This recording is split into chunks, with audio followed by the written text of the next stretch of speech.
just incredible. Two. DJ Sour Milk. One. Liftoff. We have a liftoff. Power 106, LA Leaker Show, Liftoff, just incredible, Sour Milk, Guapdad 4000 in the building, baby. You damn right. Man, it's good to have you on the show, bruh. Thank you for having me, man. Of course, I was. I see what you do on Tuesdays, and I'm like, damn, I wish it could have been a Tuesday.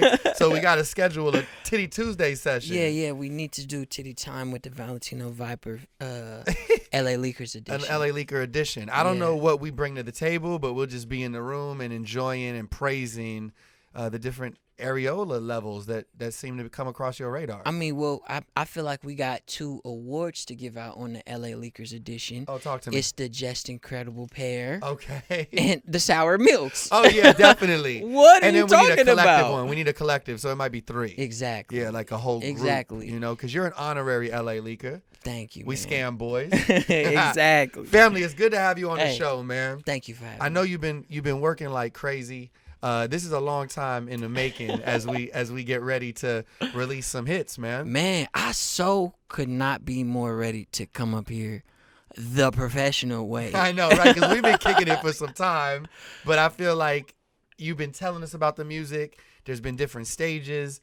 It's time now, man. Yeah. How you feeling, bro? I feel amazing. Yeah, okay. I feel amazing. I feel unstoppable. Yeah. I feel San's chip on shoulder unlocked. Yes, sir. I'm just ready to go. Okay. Yeah. Let's start. I want to start with the video. Okay. Well, let's start with the video to the video. Okay. So I'm on Twitter one day and I see this kid tweet that there's a video going around of you getting domed. Yeah. On the internet. How does he sees you in a car, or how does this shit all come about? All right. So I originally put out the tweet. Okay. And I told the Twitter sphere, hey, the Ferragamo Falcon is extending the glorious opportunity of the oral nature to females in the Los Angeles area to then come and perform an act of Fendi fellatio. Oh, shit. Upon the fluffy feathers of the falcon. So we had our submissions, and people always is crazy about the number. I feel like it was low for me because we only got 150 girls who tapped in, and I feel like we could have got a little more, but it was a small window. Okay. So. And these girls are willing to come give you fellatio on camera. Mm-hmm. God bless them all, man. How do you narrow it down? Man, it was a hard process. We had so many prerequisites that we was narrowing down the candidates through. What's the prerequisites? I mean, it was really location, accessibility, oral expansion capability, skin compatibility, just in terms of health issues and what was going on around the oral crevice. Oh, of course, that you got to be careful at all. Exactly. At all costs. I fully advise sexual health, self-love, and all of those things. So I wanted to make sure anybody who I brought into the Falcons world was exercising those same beliefs. Absolutely. And it took a while, but we narrowed it down to 3 girls. Unfortunately, one of the girls couldn't make it. Something that happened with her little brother. I don't know. It was something minor, like he was graduating from college or some shit. I don't know. Her priorities were just it's just messed up. Yeah, shit, man. But we had 2 girls and they pulled up and they put the suck in success. God bless. How does it even start? Like, is the shit awkward at first, or are you just like action? I mean, not for me. Lucky, we had liquor on demand. Yes. I'm a foodie. My manager's fat, he eats a lot. We had some pizza. The director had a very welcoming apartment where we started in, where we was shooting. We shot on top of his roof. We had to climb up there with the lights and shit. But it was just, I'm not a weird dude. Nah, you know what I'm energy's saying? always good. Yeah, so I'm just like, come through. We cool. We play Mario Kart. Old girl who actually ended up working in porn afterwards, Nikki Snow. She was the white girl in the video. Okay, shout out to Nikki. She builds Gundams. And I build Gundams. So we just started talking about anime and anime model building, and I put her on with select paints that I feel like she should use in her models. And we just hit it off from there. Cool relationship, man. Yeah, You so never know it how was you gonna really meet organic. people. It was really organic. What's up, man? Yeah. Flossin video. Talk to me about the song, man. So the song actually got an interesting story behind it because speaking of finesse, you know I'm a big advocate for that, and making a lot out of a little. The dude who produced that, his name's James Delgado. Okay. I walk in the studio, my manager Sam's like, yeah, nah, this is kid, like he's from Stockton or Manteca or whatever the fuck, Middle California, and like he did some shit for Young Pinch, it kind of popped, and like he trying to come back down here and work, he real hungry. Okay. So I'm like, oh yeah, he like, and Sam told me he's an engineer. Okay. And he's like, but he also makes beats, so he's gonna play you some beats. And the first beat he played was the beat to Flossin, but it had other drums. And you know I produced, so I was like, let's take those drums away. I'm going to make some new drums with you, tell you what I want. James got it. He knocked it out the park, and we made Flossin that night. Wow. The finesse part about it is, literally 3-4 weeks ago, James came clean to me and said he was not an engineer, had never seen Pro Tools in his life. What? And had been YouTubing it the whole way there. Yes, I'm not even playing. And I remember being in the booth, looking at him. Did you pick up on it, low key? No, look. I was in the booth, like looking through the window, and I'm like, oh, he know what he doing because he knew all the hotkeys. He just like hotkeying his ass off. And he said literally that's what he Googled, Pro Tools hotkeys, when he was taking the shit in the bathroom before he had to come in and start the session. Holy shit! And that's what I seen. I'm like, oh, he knows. And he the hotkeys, what? He on. He's advanced. And that's how it came about. And now James is one of my main producers. Like, literally is my main producer. I respect that hustle, man. And he got it. He learned. Like, we never even knew. You would have never knew if he didn't say it. Mm-mm. I fuck with it, man. Whatever it takes. I would say he almost scared me, but that's impossible. So, like, that's impossible. He got real close to almost doing so. Word up, man. Yeah. So Flossin video out right now. Yes. So must see. Man, and it's going up. We at like 500K right now. Crazy. And it's been less than 2 weeks. Man, it's a beautiful thing. I'm excited for it. I'm excited for everything you got going on. It's been like that for a minute, bro. Yeah. Like, happy to see, you know, the success and the growth and the shit start to really like move for you, man. How did this all get started for you, man? Take me back to, you know, some of the earlier days where you were first deciding on what you're gonna do. I mean, the tale I never say is I really started rapping in the 6th grade. Okay. It was when I did my first talent show as like a rapper, and it was like not cool to do it, but I did it anyway. Right. The homegirl, Crystal Shipley, was like the only other Filipino family in West Oakland, and of course, like every Filipino girl ever born, she could sing. So she was singing at the talent show. She wanted me to rap, and I rapped, and that's when I started. You remember the rap? Hell no. I wish I did. I wish. Maybe there's video or something. She probably got the. I don't know. It was 6th grade. I was going to Kidbridge charter school in West Oakland, and it was the only charter school in Oakland at the time. Okay. Outside of the private sector, but it was the only charter middle school, to be specific. Gotcha. I don't know how I'm gonna get that footage, but that'd be dope if I could remember that verse. I just remember talking about like winos, and I only learned the term winos because my social studies teacher was calling them that, but we was all just calling them knocks. Like whether they was actually smoking crack or not, you was a knock. If you were homeless in any way, you was a knock. A knock. Whether you was a victim of drug abuse or not, if you didn't have a home, you was a knock. Gotcha. But my white teacher was saying winos, so I remember saying winos in the rap, but that's it. Okay. And that's when I started. I would then take a break. I would go to private school in San Francisco. There was rappers there. I thought they were the corniest niggas ever. But I was friends with them, but I thought their music was corny. Yeah. And I'm still friends with them to this day. And then they would then grow for me to get a different respect for their music outside of that. But in high school, I didn't want nothing to do with that shit. Because I was trying not to be the token black kid. Right. I'm like, all right, I'm into computers. I'm smart as y'all. I could draw better than y'all. I could out-talk y'all. I don't want nothing to do with the hood until I leave here. And I'm also kind of stealing out of y'all lockers, so I don't need y'all to know. So I didn't want nothing to do with that shit until I would then leave private school. Get right with like people, all the niggas who are now my brothers that I was actually going to elementary school with. Okay. That I grew up with. We just weren't friends, and we became friends after I left private school. People thought that we were so handsome and we were so fly that we were rappers already, and that's how I started rapping because people thought I was one. Okay. And how'd you get the name? Me and Kaylani was trying to bring back AIM. Okay, that was gonna be your AIM account. That's what's up. Yeah. I'm Guapdad 4000. Yeah, I'm Filipino, so I was calling myself Guapo or Pogi. It mean handsome. Okay. You know, Spanish Guapo. That vibe. Yeah, and that's where Guapdad came from, because my name was Young Guapo Guap Gracias. A lot of game, man. A lot of game. Yeah, handsome, money, thank you. Handsome, money, thank you. Mm-hmm. My man. And she shortened it to Young Guapdad, and I put 4000 because every screen name needs a number, of course. Of course. Yeah. I said Tsunami Mommy, 22 or whatever. That was hers. Mm-hmm. I would assume. Okay. Yeah.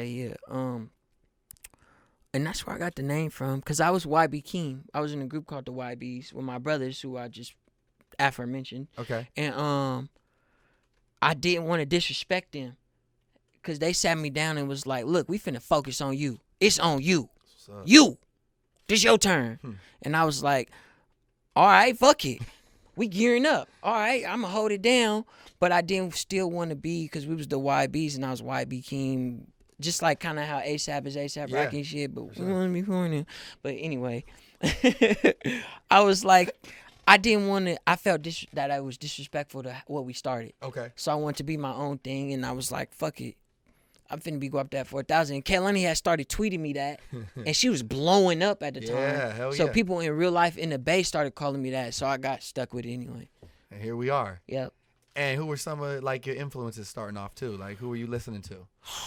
Not just, I'm sure it was from all over. Yeah, nah, I mean directly. And I was just talking about this earlier. Like, I really had to remember that Eminem was my favorite rapper at the time. Okay. I hella liked that song with D12, my band, Yep. and my salsa at the end of that. Like, that skit was literally ridiculous to me. It was my favorite thing. I used to get so excited when it came on MTV. Like, that was my shit. That was your moment right there. That was my shit. Hell yeah. So people like him, Shock G, Digital Underground, Okay. Mac Dre, course. Ludacris, all early Ludacris stuff, Mm-hmm. 50 Cent. I hella, like, the Massacre album was crazy to me as a kid Amazing. because I was drawing over pictures with Sharpies and shit, and that's what his cover was. Right, yeah, exactly. He had, like, this ink splattering out his joints and shit. I was like, this is the cleanest shit ever. Right. But Pharrell, Andre 3000 always been huge just on my lifestyle. Right. CeeLo Green, the whole Dungeon family, love all that shit. Mac Dre, of course. As I got older, Dom Kennedy and Kanye West became everything. Hell yeah. Hell Like, yeah. everything. All like You met Dom yet? Mm-hmm. Okay. I got music with Dom. Really? Yeah. That would be, I can't wait to hear that. Yeah, I got music with Dom. I want to reconvene. Unfortunately, when we really start getting to a groove, Nip passed, and he wasn't in the studio no more.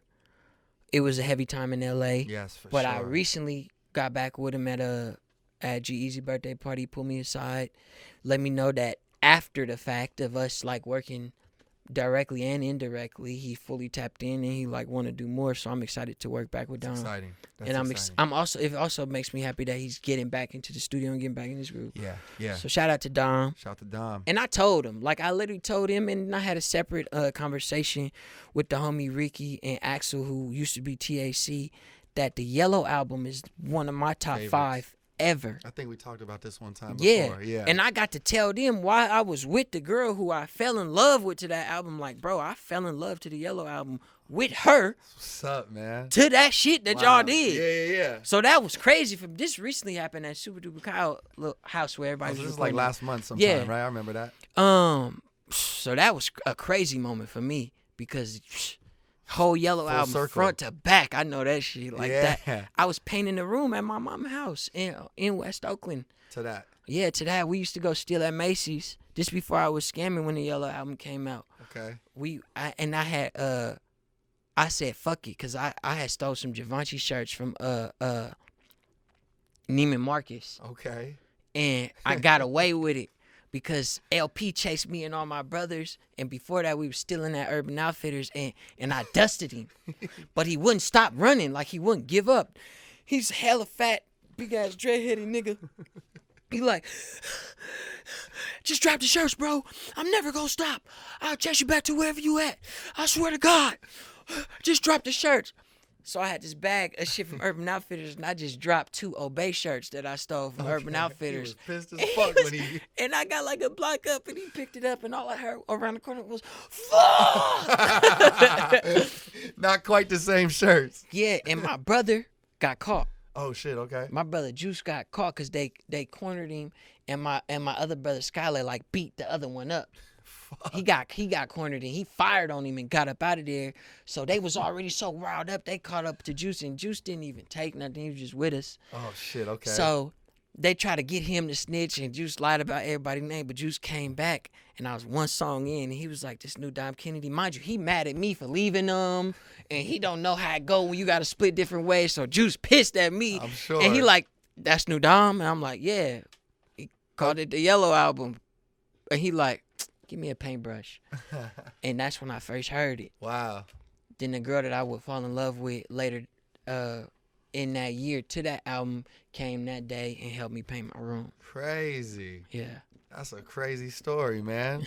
That's what's up. Also, of course, I seen you, all over the gram recently. You was on the Bay Bridge after, unfortunately, the squad took the L. But you're a man who lives up to your bets, so we respect that. Yep. I think what the sign say, like Kawhi and Drake beat us, right? Yeah, they beat the Bay. That's specifically what the sign said. Beat the Bay. And people weren't happy about the signage. Right. The verbiage on the signage. What was he gonna have to do if GS pulled out the win? Yeah, so I got the song out Flossin, and it got this super controversial video. Of course. He would have had to post on his Instagram story, and tweet it out to a collective of at least 100 million followers between those two. Right. That this video is fire, and it's the best video of the year. Wow. Okay. That was the agreement. That was the agreement? Yeah. How do you set this play up? Like, y'all just talking shit on... I mean, my phone's dead, but like... we gotta charge it. I mean, I posted it, though. I So saw it. Yeah, you're people right. could go on Instagram and fact check me if you want to. But, like, I'm not a cap dude. I literally just texted him like, yo, want to bet on the game? You was watching him, like, on the court, and you was like... I hadn't "Man." even seen the game. People he's been going viral with the sports thing. Yeah. So I see him all on Twitter. So I'm like, I know he got to be betting because Murder Beats we've been tapping in, and he kept trying to bet me on the game. And Murder Beats just throwing out specific numbers, and I don't got Murder Beats money yet. Like, I just got my interview with the LA Leaguers, baby. Right, we on our way. Yeah. We're on our way. I'm not trying to trap no more. I gotta get back in the mall to like fulfill my end of the debt. So I'm like, all right, I'm not gonna bet Murder, but let me see what Drizzy want to do. So I hit up the boy. I'm like, hey, you want to bet on the game? And he asked me how much I want to lose. Oh shit, he started right off top. Yeah, literally. He ain't never texted me back so fast. I feel like the message ain't even seen yet. Like the blue line was still at the top. He was just like, how much you want to lose? He had his Toronto psyche on. He was on it. Yeah, he had the Toronto third eye in the middle. He was like, how much you want to lose? 6 God Yeah. eye, huh? He had the 6 God eye. Views for sure. For sure, the views. I'm like, God damn. I'm like, yeah, no money. Right, we ain't going there. But here's my terms. And I told him, look, I go on the Bay Bridge with a sign. Shit, I dress up as a raptor. But you got to tell the world I got the best video. And he was like, done. But the sign got to say Kawhi and Drake beat the Bay. Oh. And then I rebutted and I was like, all right, only if you telling the world consist of Instagram story, and Twitter. Okay, we need a few posts. Yeah, like few directions. This I gotta get specifics with the details because he could have easily just been like, oh, I posted on my story. You know what I'm saying? So I had to get specific. Okay. And he was like, is this a series bet or this game? And I was like, this game because if y'all win, that is a series. You can't scare me. He tried to finesse. If you watching this, nigga, you tried to finesse me. Driz tried to. As I mentioned earlier in this interview, I can't be. You can only come close. So that's what that was. Okay. Drizzy coming close to finessing me. But I curved that. I told him just this game, and we locked it in. And then we lost. And then we lost. And I just knew we was going to win, bro. I swear to God, I knew we was going to win. Right? Y'all are at home. We at home, and it's the Warriors. They're the 2-time champs. Well, back to back. And I'm like, it's game 6, and I don't know too much about sports because I don't even watch sports. I just fuck with the Warriors. I specifically got a relationship with KD. KD fucks with me because he fucks with Buddy. Okay. He likes Shameless. Okay. The record I got with Buddy, Shameless. What's up? So I'm like, we on. It's the last game. The finesse gods is finna bless me. And here it is. Finesse gods versus 6 God. Yeah, 6 God won this time, kinda. Okay. Yeah, there's probably still a master plan behind all of this. I mean, you could really say it already unfurled because, I still went viral off going on the bridge and like holding my end of the bet. Yeah, and he still posted it and shouted out the video and said it was fire. It's love. It's all love. It's love because at the end of it, and that's why I keep getting so mad at people because at first it's cool for like my partners to say like, oh man, you should have bet him for a feature, but like so many people like, oh man, why didn't you bet him for a feature? That shit is so like disingenuous. That's forced, right? You know what I'm saying? Like we're that not shit doing is the weird. music shit. It's like cool that. if my partners say that like before we do it, but after the fact. And this man like held up his end of the bargain when I held up mine, right? And he didn't have to, and I didn't. I could have just chalked it. He could have been like such a grandiose, opportunistic thing that I just didn't want to tap in with it, but I decided to, and I did it organically. And I even told him like, you didn't have to post it. Right. I only expected him to like. Because I was texting him, he was on his plane. That's when I sent him the video. Yes. Like, my deal is done. And he flexed on me. He was like, my Wi-Fi on the plane, on Air Drake. On my plane. Yeah, on Air Drake. It's tripping right now. I'll let you when I land. Toronto Tings, man, and all this shit. And I'm like, all right, yeah, whatever. And I just expected him to get off the plane and then comment like, I got you, nigga, whatever. But he did that.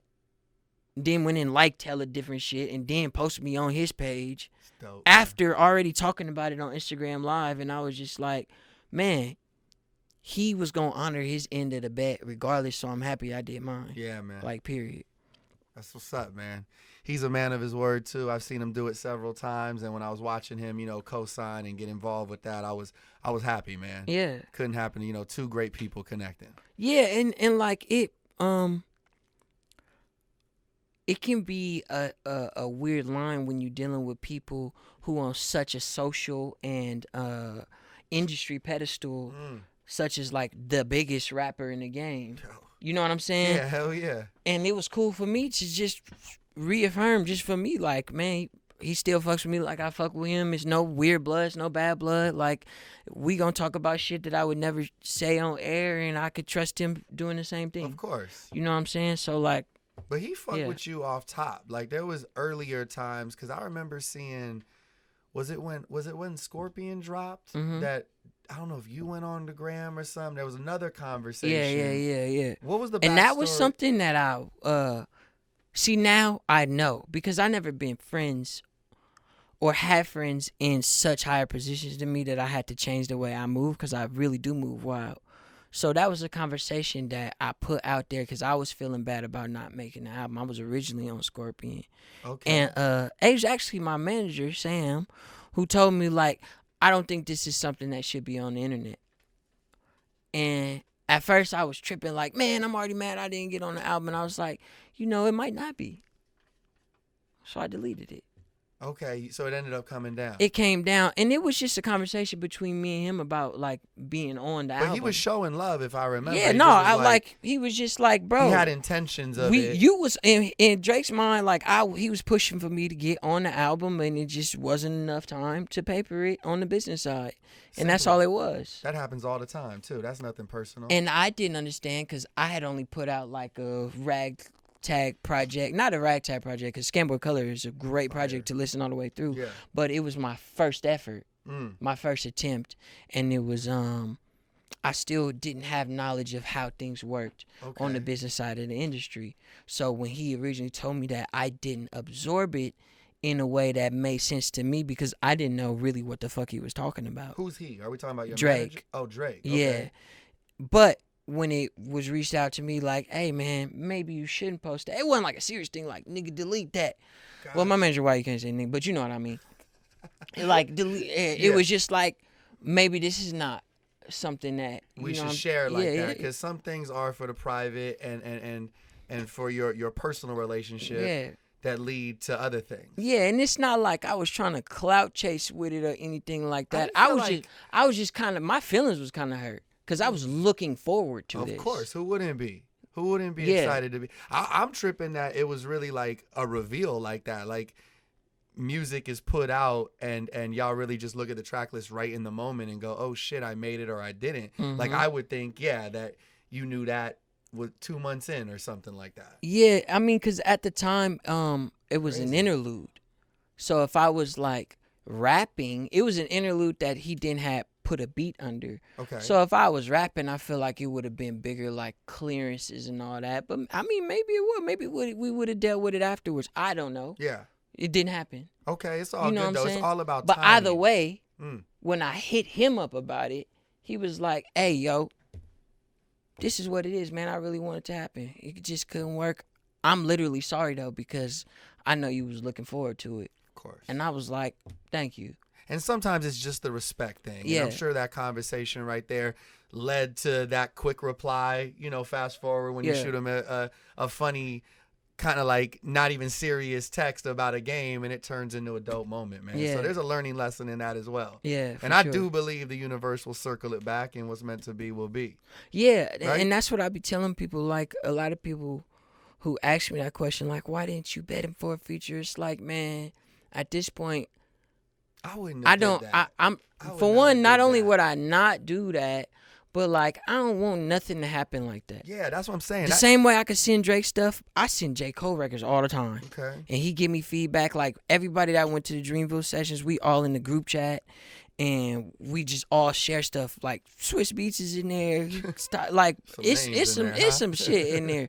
And it's all just love. It's positivity and shit like that. And I never reach out and say, hey, can one of y'all get on this? You know what I'm saying? Because that's not how I work. Good. Yeah. I really went through the early stages of my career looking for a handout. And even when I came to my manager, it was like a desperate cry for help. But even he was like, all right, well, I'm going to set you up like this, but you got to figure this out. Yeah. You know what I'm saying? We'll do this together, but you're definitely going to have to, like, hold up your end of the bargain and make sure that you're working double Exactly. as hard. And I've never been more grateful for anything like that because I was struggling with, like, the spoon feeding that, like, most...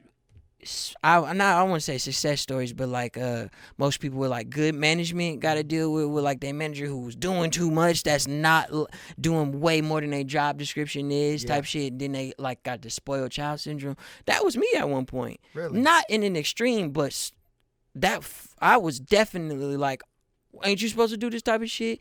And Sam didn't do that type of shit. You know what I'm saying? But like, I'm grateful that he did, but at the same time, I'm grateful that it wasn't an extreme, because then maybe I'd be super lenient on that type of shit. Right. You know what I'm saying? But luckily, as a team and as a brand and as a man, we got this thing established to where like that's not what we doing. That's not it. Yeah. You know what I'm saying? And that's what I need people to understand. Like, if anybody that I'm got any type of relationship with, if they want to get on a song, it's gonna be because either they really fuck with me and they like the song, or like it just happened organically. 100%.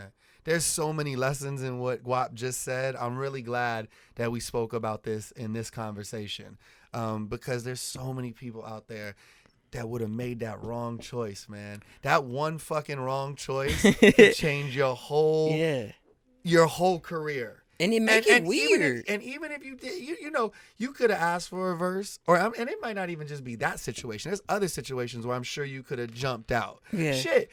As many times as we spoke and you never hit us, like, yo, can we turn the cameras on and do an interview? Yeah. Like, I just think that shit goes so much further. That's why it wasn't even a call. It's a text. You could actually just show up here and we're gonna do whatever because that's the type of vibe you give off, and that's the vibe that we have as homies. And I think there's such a dope message in what you just said. And yeah, man, props to you on that, bro. Thank you. Of course. Thank you. You mentioned Dreamville. Yeah. I think it was as early as today I seen Boss put up a tweet or a screenshot. Yeah. So we know that there's music, and there's you've talked about sessions with Dreamville. Yeah. What can you tell us about, is there a collaboration? Like, what can we look forward to? Man, all I know is I went to Atlanta after a show in Arizona in Scottsdale. It was crazy. I was hella drunk, hungover on the plane. Yeah. I had talked to Buddy prior about it after meeting J. Cole at this restaurant. And Just like randomly? yeah, Drake told me to meet him there at the restaurant. It was around New Year's. Drake told me to meet him at this restaurant. He didn't show up because he went somewhere else to eat.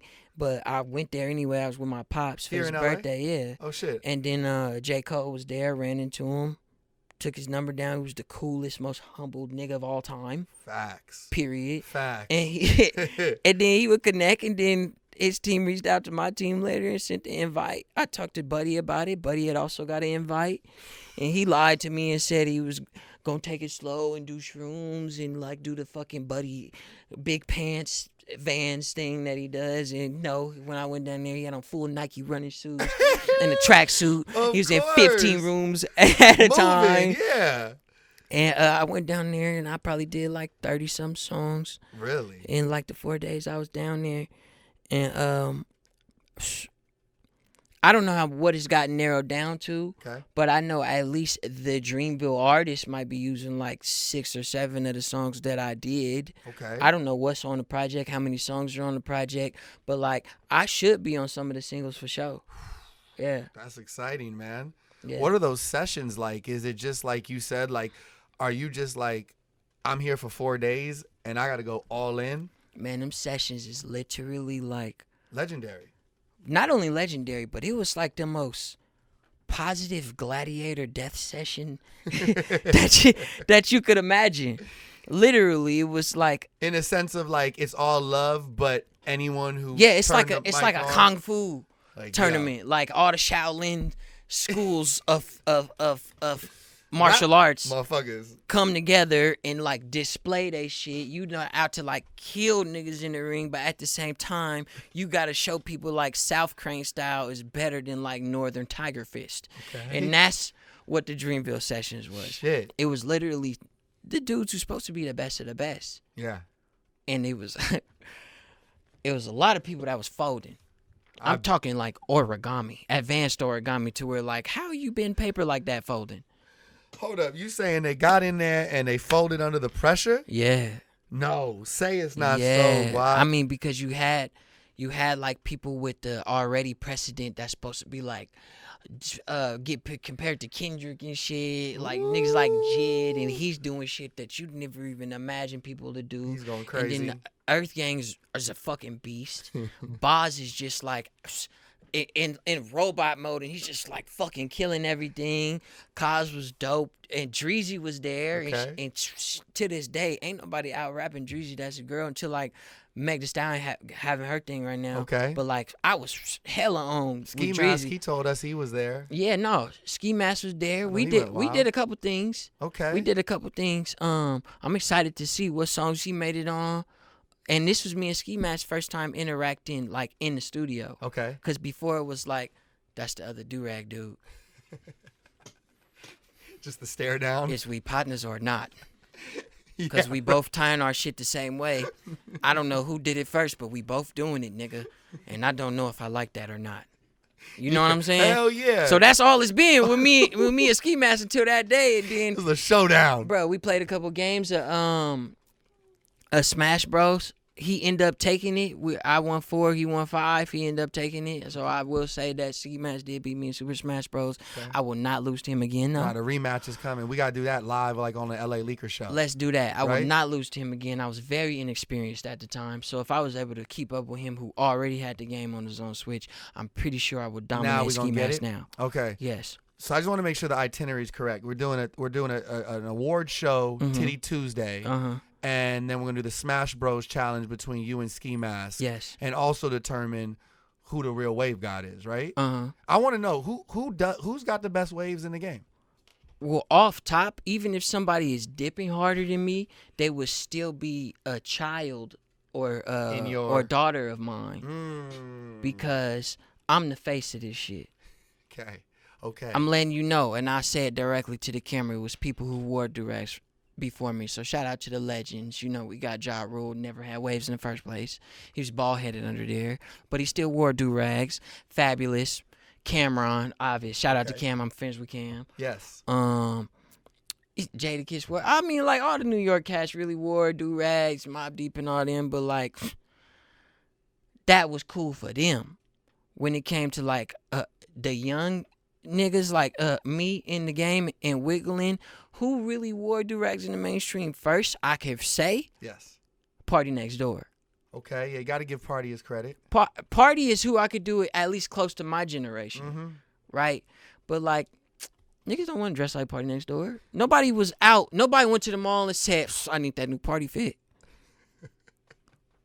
We all wanted to go to the studio and, like, be innovative and do crazy shit like Party, of course, because he's a musical, like, genius. Of course. But, like, nobody said, I'm finna put a do-rag on because Party had it. And the same thing with Slump God. And if they did, they was white. Facts. I mean, I'm white. I don't remember saying it, but I feel the only person who it came too close was Ferg. Ooh, the Ferg energy. Okay. Yeah, was Ferg. Okay. But Ferg stayed in New York. Ferg had a whole collab with, like, and they my homies. Shout out to Kalito and all the people at Silk City, and they make silk do-rags, and they like one of the dudes.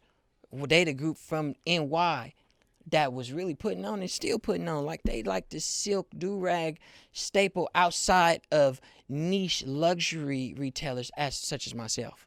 Yo, you make it sound so good. I just literally said I need one of those. I don't know why the fuck I need a silk do-rag, but because I got it on. I see it, and man. That's the gist of what I'm trying to get to is because I got it on. I made it a thing. Fact. That's influencing. People went out and tried to style their outfits around their do-rags because of me. I literally set the price point for $40 do-rags. I was the original one that Worldstar posted where I'm gassing up all the people who able to buy $40 do-rags. I'm shitting on the people who couldn't. I mean, you ain't telling no lies. You are not. It's a visible timeline with this shit. Fact. So who's got the top 3 waves in the game right now? It's an important question. Right now, I give it to me, King Combs. And and DJ Mustard. Mustard's there. Okay, I just wanted to make sure, my radar was right. You know what I'm saying? Because we had Mustard in the studio, and I was impressed. No, he's dipping. He's definitely dipping. He's dipping. I'll give it to us as the top 3. Okay. But either way, we know. What I can say is, as a waiver, King Combs was doing it before me. I give credit where it's due. He was dipping before I came out as a waiver, but he wasn't doing this do-rag shit. That's the thing. That's the separation. There's definitely separation in everything. And that's what I be trying to express. People be like, oh, such and such was doing it. When I came in the game, I became the face. Okay. I'm Tony the Tiger, and the game is Frosted Flakes. Yes, sir. Okay. I'm glad we set that record straight, and I was able to do that in person with you in this interview. LA Leakers. Very important moment. Yes. Monumental, matter of fact. You're welcome. Thank you from the bottom of my heart. And on behalf of Sour Milk, I know he appreciates it too. He does. Let's talk about the project, man. Yes. Who you working with? Producers, features. Yeah. I feel like everybody fucks with Guapdad. Like, what can we expect after Flossin? Man, So the project's called Dior Deposits. Yes. It's been a long time coming, and it's originally the fans named Dior Deposits off Instagram, and it was supposed to be like Lucy's, and then we really sat on the name and really like why that shit gravitated to me, why I chose to pick that one from the thing, and this has really been like a accumulation of all the things that I deposited into my own self, my own career, into my cash in. Like, these is my chips. Okay, yeah. That I've been, you know what I'm saying? At the ATM of hard work at like Success Bank. You know what I'm saying? So, that's what the album is about. I got a lot of people on there. Sweetie, Mozzie, Tory Lanez. Shit, okay. You love it. Max O'Cream, the homie Buddy. Okay. My outro is me, my little bro Mansa, is fucking legend, and he works closely with Tory Lanez, and Terrace Martin co-produced that, mixed by Ali, mixing it. Ali mixing, Terrace Martin on production. Shit sound like it's set up to be one of those albums, man. Yeah, Mozzie. Yeah, I wanted to talk. I heard you say Mozzie. Yeah. Both of y'all, you know, from Northern Cali. Mm-hmm. I gotta get that record, man. I gotta have that joint. Like when you get set to release that, you gotta drop that off to the LA leakers. Hey, I about to say, you want to just leak it? Fam, you ain't gotta ask me but one time, bro. Hey, look. I don't even know if I'm gonna get in trouble for saying this, but like, we don't look that way. Just yeah, you know all right. what I'm saying? So there's a song with Mozzie. It's off the project. Yeah.